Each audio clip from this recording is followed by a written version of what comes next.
Hey everyone, welcome to the program WRSA Radio. I am your host, Grenadier One. As always, I hope you're having a good week. Been a decent one for me, all things considered. This week on the show, I'm trying to balance the looming threat of global nuclear destruction with the latest clown world insanity. If I cover just the doom and gloom stuff, it gets a little heavy, it gets a little depressing, and people just call me a doomer, and then they'll stop listening. So that's not fun. You can't just be the same thing over and over and over again like that. So you gotta lighten it up a little bit. So I have an item at the end of the show today that is just it's funny.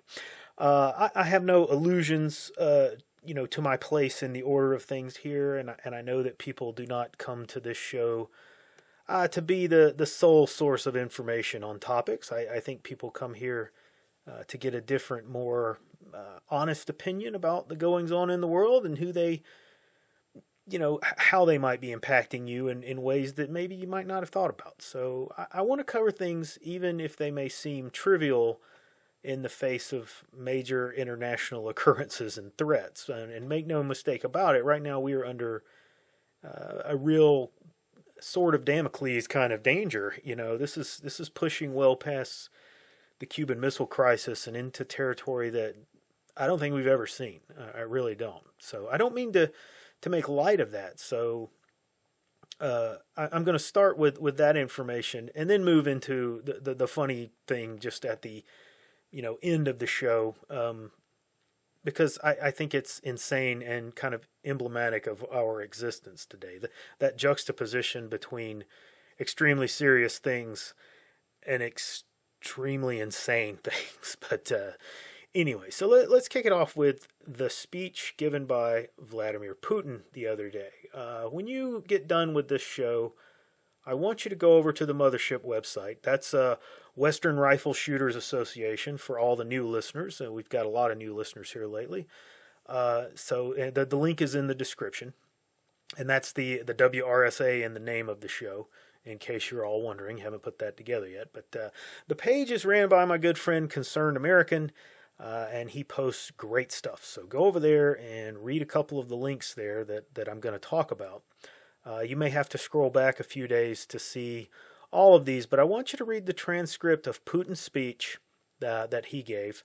I want you to read the transcript of Viktor Orban's speech to the Hungarian parliament, and then I want you to read the speech from Biden the other day. And when you get done with all that, have a look at the article over on the Vineyard of the Saker about Putin's speech. All of the links to those are on WRSA. So go give them some study, and you should be going to the main mothership every day anyway. It's just a great source of information and good memes. So go over there and pay us a visit. What I want to highlight in looking at these speeches is the stark difference between the speeches and the messages that they are that are being sent. And then how the media presents these men and their messages. Putin is portrayed as the evil bad guy, and Biden is portrayed as the torch holder of light and wonder and freedom, and Orban is kind of played as just a puppet for Putin. But let me say that the speeches by Putin and Orban are State of the Union speeches, so they are different than the speech that Biden gave in Poland, for example, the other day. So that is true, and those are the speeches that I'm looking at. And you can't look at the specific domestic details and really compare those because they're specific to their countries. But what you can focus on is the comments about the war and the overall conflict between Russia and NATO. Putin lays out a couple of things, and he's pretty meticulous. He builds a case using very reasoned statements that NATO has crossed the line in supporting Ukraine and that it constitutes an existential threat to the security of Russia, which is a very important thing. He doesn't say it specifically, but the language that he uses, that's what he's getting at. He does say and I quote, the elites of the West are not hiding their goals. They are, as they say, trying to inflict a strategic defeat on Russia. What does that mean to us? That means they want to end with Russia. They want to turn a local conflict into a phase of global conflict. End quote. And he lays this out very clearly from their perspective. And then he goes into and talks about the wider sort of culture war of what the West is doing and what it's putting out. He says, quote, millions of people in the West understand that they are being led to spiritual destruction. Elites are going crazy, and this cannot be cured, it seems. But our duty is to protect our children. And we will do this. We will protect our children from degradation. It's obvious that the West will continue trying to destabilize our society. They'll be using our traitors who've been throughout the ages, have the same attitude to their own people, hatred for their own nation, end quote. So, say what you will about Putin, but he's a man that is very much concerned with the people of his country. I believe that while he's no doubt an oligarch and his concern has its limits, I think his prestige and his position in the world is measured in his eyes by how good and prosperous his country is. I think he recognizes, a link between how good his people are doing and how good he is perceived. And I don't think he likes being perceived as a bad guy. I think he wants to be perceived as a statesman and someone who is returning Russia to previous glory, right? So he's a serious man, however, and however much a politician that he is. So when we get to the portions of his speech dealing with these domestic things, you have to look at those things from the standpoint of him being a politician and making promises that maybe he can't deliver on. But when we read what he says about these international affairs, particularly the war, we have to take him at his word. That's what makes his statements about the threat that NATO poses to Russia so significant. The Western media has made a lot of hay out of his withdrawal from the START treaty. That was something that was announced in that speech, that he was withdrawing Russia from one of these treaties. But they've willfully ignored or just flat out do not understand his statements and case for the threat that NATO poses. And if you read that article over on Vineyard of the Saker points out this speech, one of the qualifications for Russia to use nuclear weapons is an existential threat to the country. And that's like in their law, in their constitution. And Putin made that case in his speech. Now that's one side of the situation. Now let's compare it to Biden in Poland speaking from the NATO perspective, or the what really translates to the U.S. perspective. We get more ramblings and more promises to continue to pour material and monetary support into Ukraine in what is a seemingly endless flow, and regardless of what is occurring, on a wider front. They just seem to be hell-bent to pour money and stuff, military stuff, into the country regardless of what's happening. And he makes no direct responses to Putin's speech. He does nothing to soften the position of the United States, to couch it in terms of, well, we're supportive, but our support has limitations, and so on and so forth. He doesn't do that. He does nothing to explain the attack on the Nord Stream pipeline that Putin called out in his speech. He says nothing about anything other than democracy and freedom and more money and weapons. That's it. Putin gave specific incidents and listed the provocations that led the Russians to war. No one officially within the Western governments that I have seen has yet to explain why NATO abandoned the Minsk agreements and the promises that NATO made over and over again, that Western governments made to Russians over and over again, that NATO would not expand to the borders of Russia. And Putin says in his speech that shortly before the war was launched, what made them make the decision to invade Ukraine was that they reached out to NATO again and asked for security assurances that that NATO would not be pushed up to the borders of Russia, and we ignored them. All the administrations ignored them. Now, this is an international version of walking into someone's backyard uninvited. And, yeah, it's not their house. It's not right in their face. But you're clearly not following the recognized norms that you don't go to some places that you're not invited to. And what we heard from Putin this week was a very serious international version of get off my lawn. And like it or not, the man has the power to back that up. Now, of course, Ukraine has a say, in all of this, and they have the right to be allies with whomever they want. But when you're told that if you form an official alliance with NATO, then you're going to pay a price for it because it carries extra baggage with it. It's not just, hey, you're friends with that person. It's you're friends with that country, and that country is not friendly with me. So if you become friends with them, we're not friends anymore. That's kind of what it boils down to. When you do that and you're told that and then you form that alliance or try to form that alliance, well, those actions have consequences.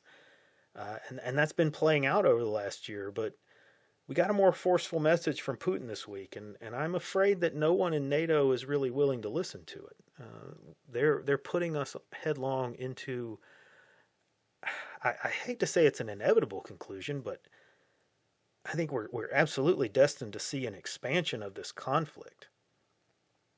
Now, there are countries that are not willing to bow to the pressure from either side, and we heard from one of them this week as well. Viktor Orban delivered his State of the State address, and he was also very vocal about the situation in Ukraine and the conflict between NATO and Russia. And he spoke of the fine line that he's trying to walk with his nation, and this is that he's not in agreement with Russia. He's not supporting Russia, but he's also not in agreement with NATO. And he spelled out, which I thought was the clear takeaway or the big takeaway from this, that NATO is not an offensive alliance. It is in place for mutual defense and aid to prevent bigger nations from attacking the smaller nations of Europe. And that translates to Russia, of course, or, when it went into place, the Warsaw Pact. But, the point stands. It's not meant to be a suicide pact where one nation can drag the rest of the countries into a conflict simply because it chooses to protect and ally itself with a non-NATO member state. Orban spelled out that, Hungary depends on Russia for economic reasons, and to shut that down would cripple all of the economic advancements that his government has made over the last 10 years.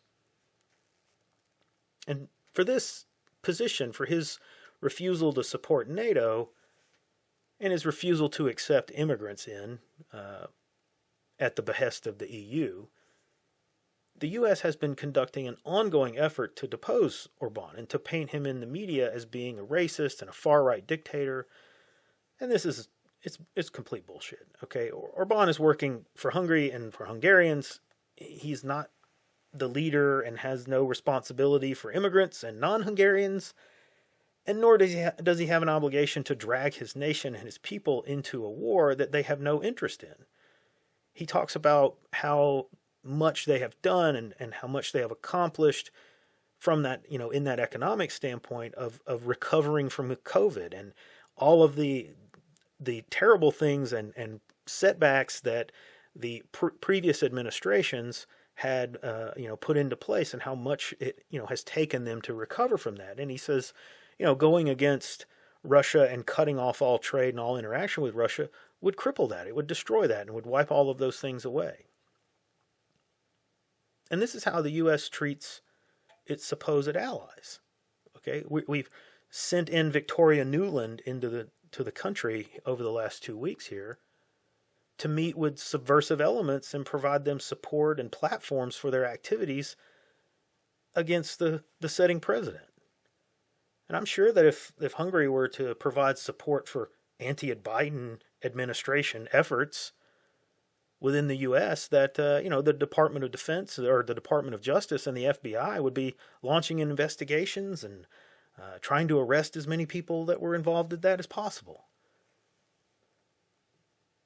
So that's the meat of the speeches that we got this week. 3 leaders, 3 speeches, and 3 different positions, on the same situation. And you can decide who you come down in support of, but I think that for me, day after day and time after time, I grow more embarrassed and sad for the U.S. I can't support what we are doing at all in these efforts. I have, for a very long time, I took the position that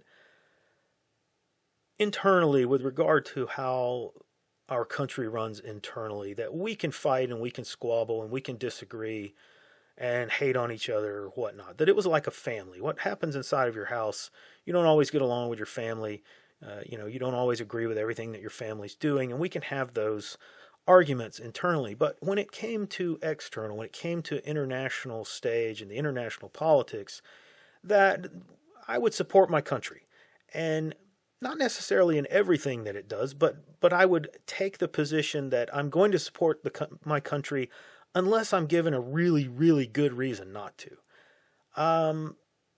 That has withered away. I no longer feel that way. I no longer feel that way. Like I said, I'm embarrassed. It's madness. And as I said in previous episodes, we'll be lucky to survive this. We will really be lucky to come through all of this unscathed. So let's move on to something more comical and less gloomy. As some, lingering on this stuff it's a little too oppressive sometimes. So this week, a lady posted something on her social media that tells a rather hilarious story. At least I find it hilarious. And the Honkitude of this story is about an 8 on a 1 to 11 scale. So she posts this social media post, and it tells the following tale. It's a rather interesting one. She is from Tanzania, and in 2018, she was traveling around the U.S. I believe she lives in Houston, Texas at this point. Not really sure. It kind of says that on her post, but she's a fashion designer, and she's traveling around the U.S., and at some point she finds herself in the airport, and she loses one of her bags of luggage, and inside of the bag were some of her custom, one-of-a-kind clothing items. Well, apparently she's been kind of living under a rock, or at least not paying attention to the news for some time. Fashion designer, I'm sure she's got what she thinks are more important things to do, and not listen to the news. And so she didn't see the stories until recently, but she sees a story on the news, and she thinks, and she begins to do some research, and lo and behold, what does she find? Well, do you guys recall the Biden official who was recently charged with stealing luggage from the airport? Well, it seems that many of the images online that depict this person at various events and functions, well, they happen to show him wearing the very same unique, one-of-a-kind items that were in the bag that this lady lost. So, now, let me caveat this by saying that, when luggage is lost, if it goes unclaimed, the airlines, they can't always find everything. So, if it goes unclaimed, the airlines will collect all of this stuff up and they auction it off in lots. And I've seen videos online of people, who buy these big pallets full of shrink-wrapped, luggage, just sight unseen. And then they go in there and they claim it, and they'll post videos on it. Because, as you can imagine, there are some expensive items in there that people have lost. And so it becomes sort of a way for them to run a little business, a little side hustle kind of thing, right? You go in there and you get a bag full of people's camera equipment or something like that, and then you put it on eBay and sell it, right? So it's possible that Sam got these clothing items from an auction. But given that there's photo and video evidence of him stealing other bags from the airport, I think we all know that that's not what has happened. So, I don't know. I don't know about you guys, but I just find that hilarious on multiple levels. and it's just so today that I don't have much more to offer on it. I just thought it made for a funny way to close the show today as we face the darkness. Anyway, that's all I got time for today. Like and subscribe. Come see us over on Gab and the Mothership, and I will see you on the next episode.